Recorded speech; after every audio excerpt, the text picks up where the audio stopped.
कल हमने आपको एक डेरिवेशन जनाब करवाई थी, ज़रा देख लीजिएगा। काफ़ी ज़रा तफसील आप लोगों को देख के धचका पहुंचा होगा कि फर्स्ट ईयर के अंदर तो ये बड़ा जुल्म हो गया भाई, ये तो मुश्किल मुश्किल बात शुरू हो गई है। तो ऐसा नहीं है, ये एक दफ़ा आपको मुश्किल लग रही है, जब इसको एक दो दफ़ा आप लिख लेंगे तो that is quite easy one. थोड़ा साइज़ इसका ज़्यादा है, साइज़ इसका ज़्यादा है, अदरवाइज़ इसके अंदर कोई ऐसी ख़ास बात इसके अंदर नहीं। ये हमने कल डेरिवेशन करवाई थी आपको, और इस पर हमने दो फार्मूले भी इस्टेब्लिश किए थे कि अगर दो बॉडीज़ हमारे पास कोलाइड कर रही हैं, जब दो बॉडीज़ कोलाइड कर रही हैं, कोलिजन इलास्टिक है, तो हमने इनकी फाइनल वेलोसिटीज़ के लिए फार्मूला ड्राइव करना था। कॉन्सेप्ट जो याद करना है, पहली बात ये कि मोमेंटम कंजर्व होता है, दूसरे मरले पर हमने m1 m2 को अलग करना है। मोमेंटम कंजर्व होता है, पहली बात याद रखनी है, मोमेंटम कंजर्व होगा, initial momentum is equal to final momentum होगा। और उसके बाद दूसरे मरहले पर हमने m1 m2 अलग करना था। तीसरी जो बात आपको याद रखनी है कि काइनेटिक एनर्जी कंजर्व होगी। क्या कंजर्व होगी मेरे बेटा? काइनेटिक एनर्जी कंजर्व होगी, और स्पेसिफिक यानी कि हाफ m1u1 का स्क्वायर। ये इक्वेशन आपको लिखने का तरीका आना चाहिए, ठीक है, याद नहीं कर सकते इक्वेशन। इसमें से भी हमने m1 m2 को सेपरेट किया था, m1 m2 को हमने सेपरेट किया था, और उसके बाद हमने क्या देखा था, कुछ चीज़ें कैंसिल आउट हो गई थी। फिर हमने फार्मूला इस्तेमाल किया था ए स्क्वायर माइनस बी स्क्वायर का, और हमारे पास इक्वेशन फॉर्म हो गई थी जो कि दोनों, फिर हमने क्या किया था, इक्वेशन 3 को 2 से डिवाइड किया था, जिसके नतीजे में m हमारे पास एलिमिनेट हो गया था, m ख़त्म हो गया था, m एलिमिनेट हो गया था, और हमारे पास इक्वेशन सिर्फ u और v की शक्ल में आ गई थी। इक्वेशन के अंदर m मौजूद नहीं था, u और v थी। एक दफ़ा v1 की वैल्यू मालूम की थी, एक दफ़ा v2 की वैल्यू मालूम की थी। इस v1 और v2 की वैल्यू को बारी बारी हमने सब्सटीट्यूट किया था, किसके अंदर, इक्वेशन नंबर 1 के अंदर हमने सब्सटीट्यूट किया था।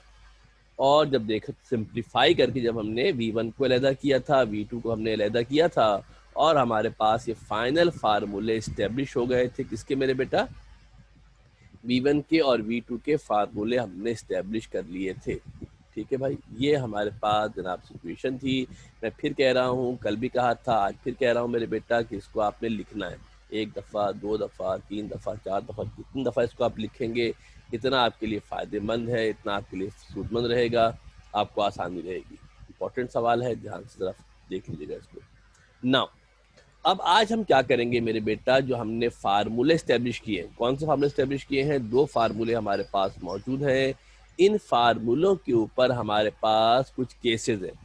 एक v1 का फार्मूला है, v1 कौन है, फाइनल वेलोसिटी है पहले वाली बॉडी की, और v2 कौन है, फाइनल वेलोसिटी है दूसरे वाली बॉडी की। हमने क्या करना है मेरे बेटा कि हमने इनकी मदद से, कुछ हमारे पास स्पेशल किस्म के केसेस हैं, कुछ हमारे पास स्पेशल किस्म के केसेस हैं, इन केसेस को हमने डिस्कस करना है, इन केसेस को हमने सॉर्ट आउट करना है। केसेस ऑफ इलास्टिक कोलिजन कहते हैं, क्या कहते हैं बेटा इसको, केसेस ऑफ इलास्टिक कोलिजन इनको जनाब कहा जाता है। एक दो तीन चार केसेस है बेसिकली। पहला केस देखते हैं मेरे बेटा। पहला केस हमारे पास ये है कि when to bodies of equal masses, जो दो बॉडी कोलाइड कर रहे हैं, अगर इनके मासेस बराबर है, जो दो बॉडी कोलाइड कर रहे हैं, अगर इनके मासेस इक्वल है, इनके मासेस बराबर है, जितना साइज पहले वाले का है इतना ही साइज दूसरे वाले का है, दोनों बॉडी अगर सेम साइज के मौजूद हो, दोनों के मासेस क्या हो मेरे बेटा, अगर इक्वल हो और ये कोलाइड करें, दोनों बॉडीज जिनके मासेस सेम हो अगर ये कोलाइड करें, तो इनकी फाइनल वेलोसिटी क्या होगी, टकराने के बाद इनकी वेलोसिटी क्या हो जाएगी, ये हमने कंक्लूजन निकालना है। ये हमने कंक्लूजन जनाब निकालना है डेरिवेशन के साथ। कोई एक केस ये पूछते एग्जाम के अंदर, सिंस मासेस और बॉडीज आर इक्वल, सवाल में क्या कह दिया आपको, सवाल में आपको कहा गया है, बताया गया है कि बॉडीज के मासेस इक्वल है। मासेस इक्वल होने के मतलब है मेरे बेटा क्या होगा, m1 और m2 बराबर है। m1 पहले बॉडी का मास होता है, m2 दूसरी बॉडी का मास होता है। आपको कहा जा रहा है कि दोनों के मास बराबर है, m1 और m2 बराबर है। इसको हम नाम दे देते हैं m का। क्या करते हैं इसको मेरे बेटा, इसको नाम दे देते हैं m का, इसको मेरे बेटा नाम दे देते हैं। अब क्या करेंगे, जो हमने फार्मूले बनाए थे, जो हमने फार्मूले इस्टेब्लिश किए थे, जो फार्मूले हमने बनाए थे, इन फार्मूलों में जहाँ जहाँ m1 आएगा वहाँ भी m, और जहाँ जहाँ m2 आएगा वहाँ पर भी क्या करोगे मेरे बेटा, m वैल्यू सब्स्टिट्यूट कर देंगे और फिर सिंप्लीफाई करके देखते हैं क्या इक्वेशन बनती है और उससे हम क्या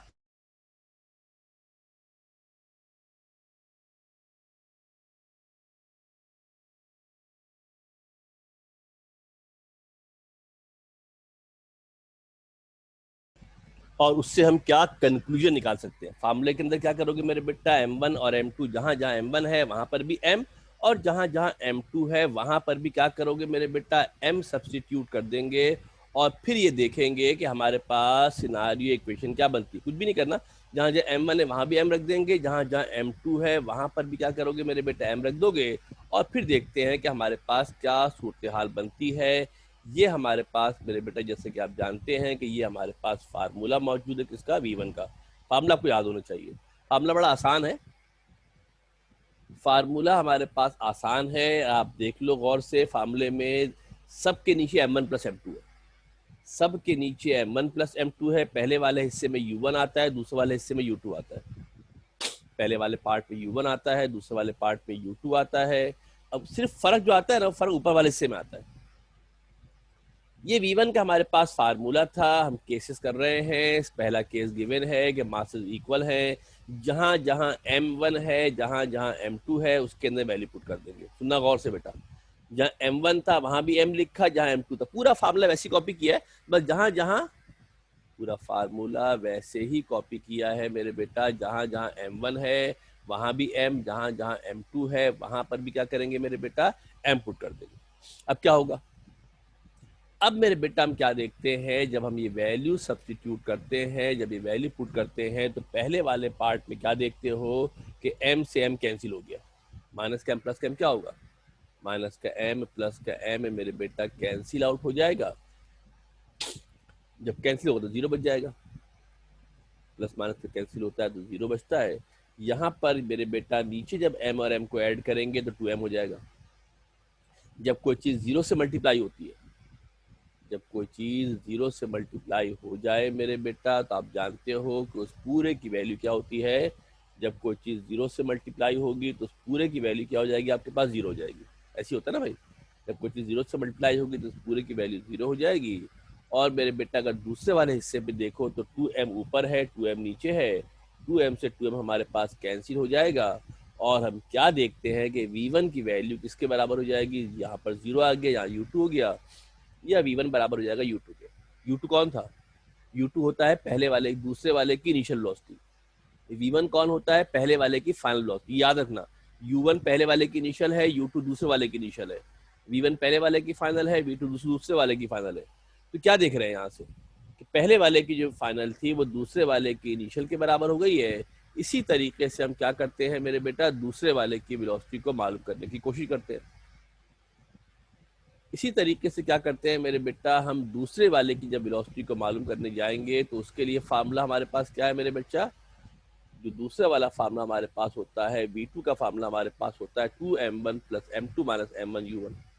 क्या करना है, सिर्फ कुछ भी नहीं करना फार्मूले के, जहां जहां m1 है, जहां जहां m2 है, जहां जहां m1 है, जहां जहां m2 है, सबकी जगह पर m लगा देना है। क्या करना है बेटा, सबकी जगह पर हमने m लगा देना है। यहाँ पर भी m आ गया, m1 की जगह पर भी m आ गया, m1 की जगह भी m आ गया, m2 की जगह भी m आ गया, हर जगह m आ गया। क्या देखते हैं, क्या देखते हैं मेरे बेटा कि यहाँ पर प्लस का m माइनस का m कैंसिल हो जाएगा और नीचे जब इन दोनों को ऐड करेंगे मेरे बेटा तो यहाँ पर नीचे आ जाएगा 2m। ये m है खाली, m1 खत्म हो गया है, यहाँ पे खाली m है।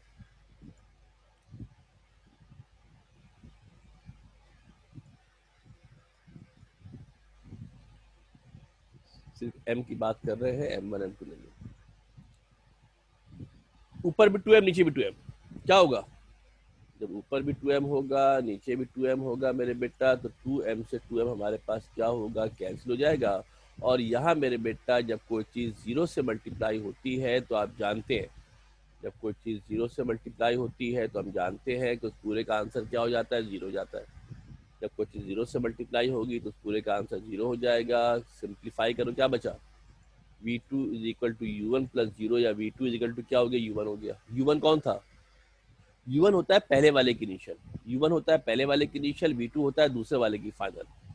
कंक्लूजन क्या निकला, अगर आप गौर से देखो तो इनकी वेलोसिटी बदल गई है, पहले वाले की वेलोसिटी दूसरे के बराबर हो गई है, दूसरे वाले की वेलोसिटी पहले वाले के बराबर हो गई है, पहले वाले की वेलोसिटी दूसरे के बराबर हो गई है, दूसरे वाले की वेलोसिटी पहले वाले के बराबर हो गई है। यानी कह सकते हैं क्या, if two bodies of equal masses collide with each other then their velocities are interchange. तो उनकी वेलोसिटीज क्या होती है, इंटरचेंज हो जाती है, बदल जाती है।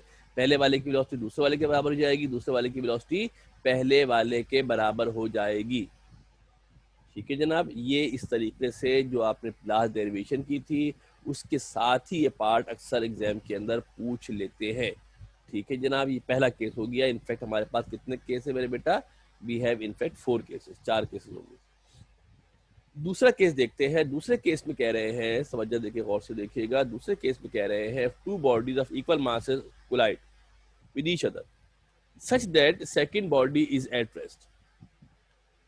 दूसरे केस में आपसे क्या कह रहे हैं मेरे बेटा, कि दोनों बॉडीज हैं, दोनों बॉडीज के मासेस बराबर है, दोनों बॉडीज के मासेस इक्वल है, दोनों बॉडीज के मासेस बराबर है, और मोर ओवर उसके साथ साथ एक तो दोनों बॉडीज के मासेस बराबर है, और दोनों बॉडीज के मासेस बराबर होने के साथ साथ जो सेकंड वाली बॉडी है वो रेस्ट में। जो सेकंड वाली बॉडी है वो किस स्टेट में है, सेकंड वाली बॉडी रेस्ट में है। सेकंड बॉडी की जो इनिशियल वेलोसिटी है वो रेस्ट है। गौर से देखना, मासेस इक्वल है, इसका मतलब क्या होगा, m1 और m2 बराबर होंगे, मासेस इक्वल हैं, m1 और m2 बराबर होंगे, m1 और m2 की जगह पर m आ जाएगा, m1 और m2 की जगह पर m आ जाएगा। उसके साथ साथ कह रहे हैं सेकंड बॉडी इनिशियली रेस्ट में, सेकंड बॉडी इनिशियली क्या है, रेस्ट में हमारे पास है। सेकंड बॉडी की इनिशियल वेलोसिटी को u2 कहते हैं, वो रेस्ट में, रेस्ट में होने के मतलब है u2 जीरो होगा। अब सिर्फ क्या करना है मेरे बेटा, जो फार्मूले याद होने चाहिए वो लिख लिख के प्रैक्टिस करोगे, बार बार बार बार लिखोगे तो फार्मूले आपको याद हो जाएंगे। फार्मूले के अंदर करना क्या है मेरे बेटा, फार्मूले के अंदर करना क्या है, जहाँ m1 है वहाँ पर भी m, जहाँ m2 है वहाँ पर भी m, जहाँ m1 है वहाँ पर भी m, जहाँ m2 है वहाँ पर भी m, और जहाँ u2 है वहाँ पर जीरो। जहाँ पर क्या है मेरे बेटा, जहाँ पर मेरे बच्चा, जहाँ पर u2 है वहाँ पर क्या पुट कर देंगे, जीरो पुट कर देंगे। फिर देखते हैं क्या होता है। वैल्यू पुट करते हैं मेरे बेटा, हमने वैल्यू पुट कर दी, क्या हो गया, m माइनस एम हो गया, m1 की जगह m आ गया, m2 की जगह m आ गया, m1 की जगह m आ गया, m2 की जगह पर भी m आ गया, जहाँ जहाँ m1 m2 थे सबकी जगह पर m आ गए। और उसके साथ साथ मेरे बेटा जो u2 था ना, जो u2 हमारे पास था, उस u2 की जगह पे क्या आ गया, जीरो आ गया। तो देखिए, गौर से देखिएगा, एक m है दूसरा भी m है, तो क्या होगा मेरे बेटा, एक प्लस का m है माइनस का m है, तो ये दोनों m क्या होंगे आपके पास, कैंसिल हो जाएंगे।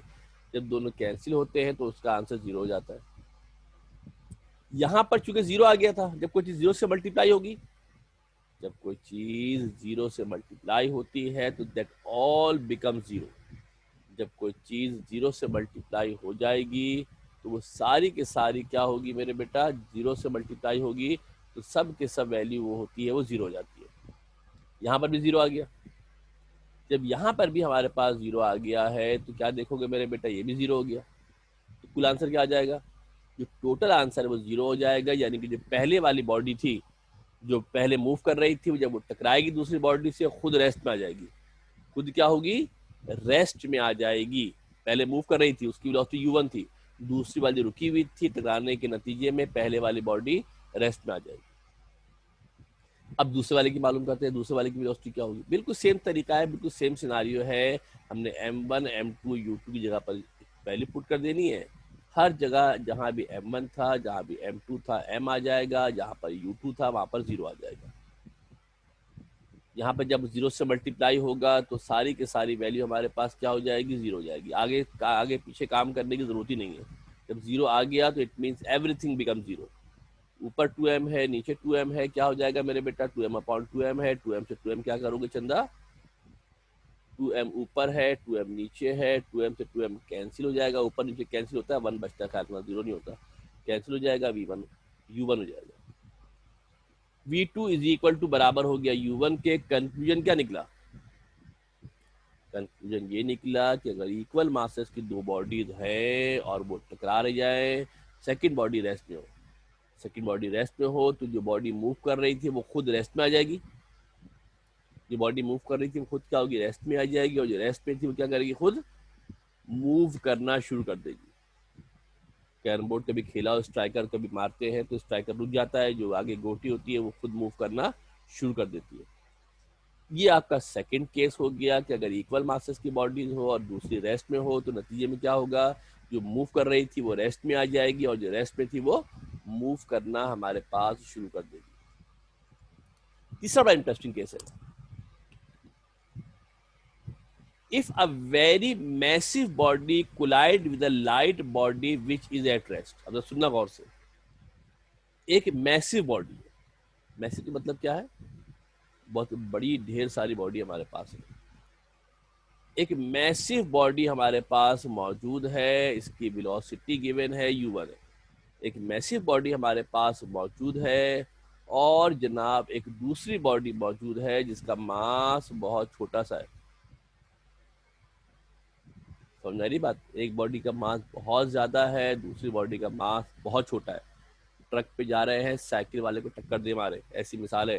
ट्रक के आगे बंदा आ जाए, एक बहुत मैसी बॉडी है वो मूव कर रहा है, और जो लाइट बॉडी बेचारी है, जो लाइट बॉडी है वो हाथ बेचारी मजलूम जो बॉडी है वो, हाँ वो रेस्ट में भी है, रुकी हुई भी है। क्या है बेटा, वो रुकी हुई भी है, और जो पहली वाली बॉडी है वो मूव भी कर रही है। अब क्या होगा, अब टकराने के बाद क्या नतीजा निकलेगा जरा देखते हैं। M1 बहुत ज्यादा M2 से, M1 क्या है M2 से, कंपेयर कर लो, डायग्राम मैंने सामने बना दी है। M1 बहुत ज्यादा हमारे पास M2 से है, लिहाजा हम क्या करेंगे कि M1 को M कह देंगे और M2 पहले वाले के बनिस्बत उसकी वैल्यू जीरो हो जाएगी। कंपेरेटिवली उसकी वैल्यू की बात करेंगे तो कंपेरेटिवली उसकी वैल्यू को अप्रोक्सीमेटली जीरो ले लेंगे। कंसिडरेशन बात कर रहे हैं ना, एक बहुत बड़ी है, एक 200 किलोग्राम की, एक 2 ग्राम की, तो बहुत छोटी हो जाएगी यार, तो उसको ऑलमोस्ट जीरो कंसिडर कर लेंगे। और उसके साथ साथ ये भी कह रहे हैं क्या कि जो सेकंड बॉडी वो रेस्ट में भी है, जो छोटी वाली बॉडी बेचारी मासूम बॉडी थी वो बॉडी की हालत में रेस्ट में भी है। सेकंड बॉडी की वेलोसिटी को U2 कहते हैं, U2 की हालत में रेस्ट में।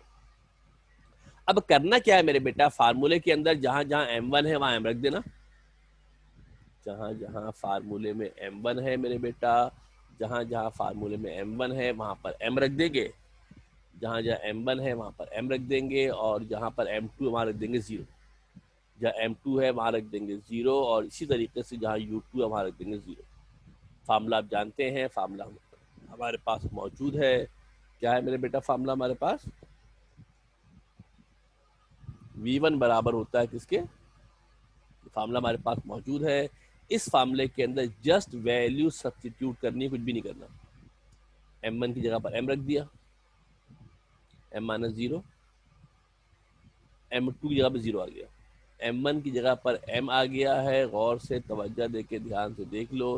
M1 की जगह पर M आ गया है, M2 की जगह पर जीरो आ गया है, और जहाँ U2 था मेरे बेटा, U2 की जगह पर भी क्या आ गया है, जीरो आ गया है।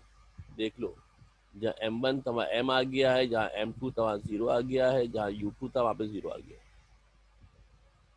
जब ये वाला हिस्सा मेरे बेटा जीरो से मल्टीप्लाई होता है तो जीरो से मल्टीप्लाई होने के मतलब क्या होता है, जब कोई चीज जीरो से मल्टीप्लाई हो जाती है तो दैट ऑल बिकम जीरो, वो सारी की सारी जीरो हो जाएगी।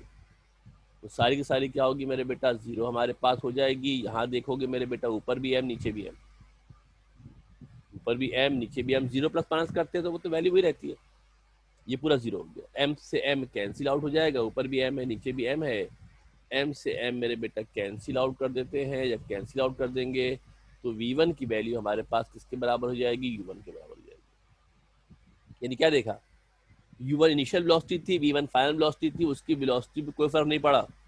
एक ट्रक आ रहा है सामने, उसके बंदा आ जाए तो ट्रक की वेलोसिटी पे फर्क नहीं पड़ने वाला, ट्रक ऊपर से गुजर जाएगा, उसकी वेलोसिटी तब्दील नहीं होगी। जैसी उसकी वेलोसिटी है उसकी वेलोसिटी वैसे ही रहेगी, उस पर कोई फर्क नहीं पड़ेगा, उसकी velocity as it is same रहेगी, उसकी वेलोसिटी सेम रहेगी, उसकी वेलोसिटी भी कोई फर्क नहीं पड़ेगा। अब देखते हैं बेचारी जो मासूम बॉडी सामने जद में आई उसका क्या होता है।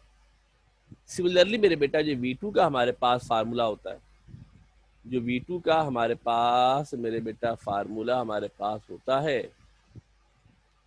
क्या फार्मूला हमारे पास मौजूद है, तो बहुत बड़ा हो गया भाई। जो V2 का हमारे पास जनाब जो फार्मूला होता है वो क्या फार्मूला होता है, V2 बराबर होता है किसके, 2m1 upon m1 plus m2 u1। क्या करना है मेरे बेटा इसके अंदर हमने, देखो बार बार फार्मूले लिखोगे तो फार्मूले आपको ऑटोमेटिकली याद हो जाएंगे। अगेन मेरे बच्चा इसके अंदर भी वैल्यू सब्स्टिट्यूट कर देनी है, जहाँ पर m1 है वहाँ 0, जहाँ m2 है वहाँ 0। m2 यहाँ पर 0, m1 की जगह पर m, u2 की जगह पर 0। जब सबको सिंप्लीफाई करोगे काट पीट के, अब तो आपको आइडिया हो गया है, जब सबको काट पीट के सिंप्लीफाई करोगे तो V2 बराबर हो जाएगा 2u1 के। V2 क्या होगा, 2u1 के जनाब बराबर हो जाएगा। यानी जो हैवी बॉडी है उसकी वेलोसिटी तो सेम थी, मगर जो बॉडी बेचारी जद में आई है ना सामने, वो उसकी डबल वेलोसिटी से मूव करेगी। जब भी टक्कर होती है ना बस से, ट्रक से किसी बंदे की, तो बंदा उड़ के दूर उड़ जाता है। कहते हैं ना बस ने बंदे को उड़ा दिया, ट्रक ने बंदे को उड़ा दिया, सुना होगा आपने। जो क्या होता है जब वो टकराएगा तो उसकी डबल वेलोसिटी से मूव करेगा। क्या करेगा मेरे बेटा, उसकी डबल वेलोसिटी से जनाब मूव करेगा, दुगनी वेलोसिटी से उसके मूव करना शुरू कर देगा और उड़कर दूर चला जाएगा। ये इसका कंक्लूजन हो गया कि हैवी बॉडी की वेलोसिटी भी कोई फर्क नहीं पड़ेगा, जो लाइट बॉडी है वो twice the velocity of massive body जनाब मूव करेगी। ये हमारे पास जनाब क्या हो गया, ये हमारे पास जनाब जो था वो फार्मूला हो गया है किसका, तीसरा वाला केस हो गया। And now we have the last one. अब हमारे पास आखिरी मेरे बेटा केस है, जरा देख ले मेरा, लाइट वेरी लाइट बॉडी। अब रिवर्स काम है इसका, very light body collides with a massive body at rest. अब हमारे पास सूरत हाल ये है मेरे बेटा, एक बहुत ही लाइट सी बॉडी है, एक बहुत ही लाइट सी छोटी सी हमारे पास एक बॉडी है, नजर आ रही है आपको। और वो मेरे बेटा क्या कर रही है, वो एक बड़ी सी बॉडी के साथ, एक मैसिव बॉडी के साथ जाके टकरा रही है। और वो मैसिव बॉडी किस हालत में मेरे बेटा, जो मैसिव बॉडी हमारे पास है वो मैसिव बॉडी हमारे पास रेस्ट की हालत में जाकर टकरा रही है इससे। और जो मैसिव बॉडी हमारे पास है, ये मैसिव बॉडी हमारे पास किस हालत में है, ये मैसिव बॉडी हमारे पास रेस्ट की हालत में। जो मैसिव बॉडी हमारे पास है वो मैसिव बॉडी रेस्ट की हालत में है। एक लाइट बॉडी जाकर एक हैवी बॉडी से कोलाइड कर रही है। तो now what will be the scenario, अब क्या होगा देखते हैं क्या होता है। अब जो बॉडी टकरा रही है M1 वो बहुत छोटी है, इसके मुकाबले में दूसरी वाली बॉडी के मुकाबले में वो बहुत छोटी है। जब बहुत छोटी है तो लिहाजा हम M1 को कंसीडर कर लेंगे 0, जिस तरह पहले किया था ना M2 को 0, यहाँ पर M1 0 हो जाएगा। और सेकंड बॉडी जो कि रेस्ट में है तो U2 0 होगा। सेकंड बॉडी चूंकि रेस्ट में है तो वो किसके बराबर होगा, U2 मेरे बेटा 0 के बराबर हो जाएगा। फार्मूला हमारे पास हो जाएगा M1 minus M2 upon M1 plus M2 into U1। Formula हमारे पहले से मौजूद है बिल्कुल, जब तक जो काम किया था वही काम दोबारा रिपीट कर रहे हैं, कोई नया काम तो करने नहीं जा रहे।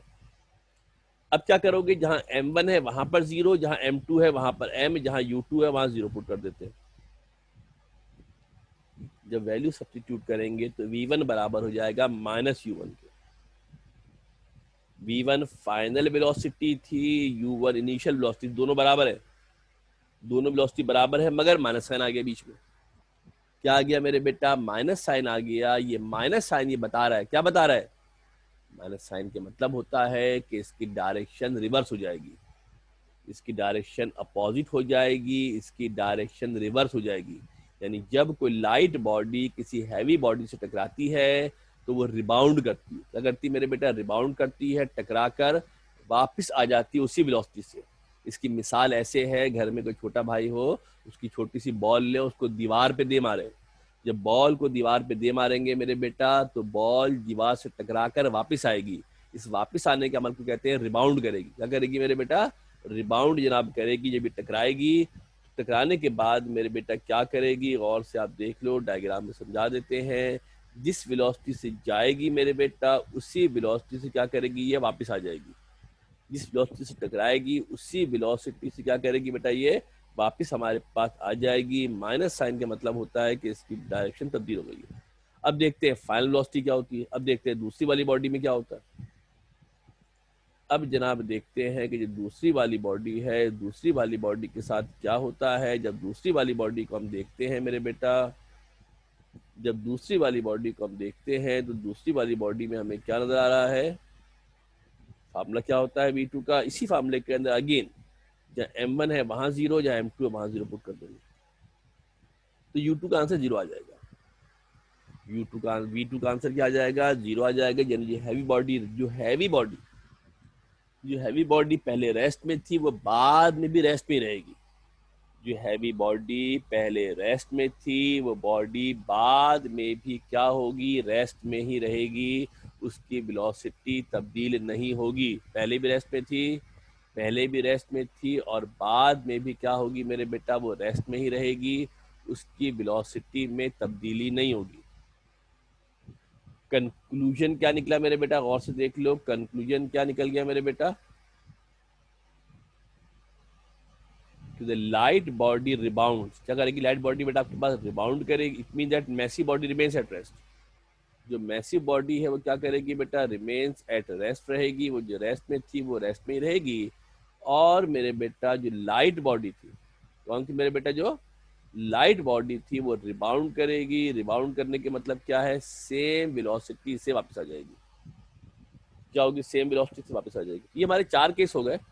आप लॉजिक देख लो, कोई वैसे याद नहीं कर सकते इसको, ना आपको याद करना है। बेसिकली आपको कंक्लूजन पता होना चाहिए, फार्मूले पता होने चाहिए, पहली लाइन याद होनी चाहिए। बाकी खुद ही फार्मूले कितने वैल्यू पुट करेंगे तो आंसर निकल आएगा। जो सवाल कल हमने किया था, जो आपको देखने में लेंदी लग रहा था, समझ लो जब एग्जाम में सवाल आता है तो सवाल के साथ कोई एक केस, इन चारों में से कोई एक केस भी साथ में पूछा जाता है। क्या होता है, एक तो डेरिवेशन पूछेंगे, साथ में कोई एक केस भी पूछ लिया जाएगा। ये फिर कह रहा हूँ कि भाई लिख लिख के प्रैक्टिस करोगे तो मामला आसान रहेगा, नहीं लिखोगे तो मामला खराब हो जाएगा। यहाँ पर हमारा मोमेंटम के हवाले से जितना थ्योरेटिकल पोर्शन था मुकम्मल हो गया। कौन सा पोर्शन मेरे बेटा, जो थ्योरेटिकल पोर्शन था मोमेंटम के हवाले से मुकम्मल हो गया है। अब हमने मोमेंटम से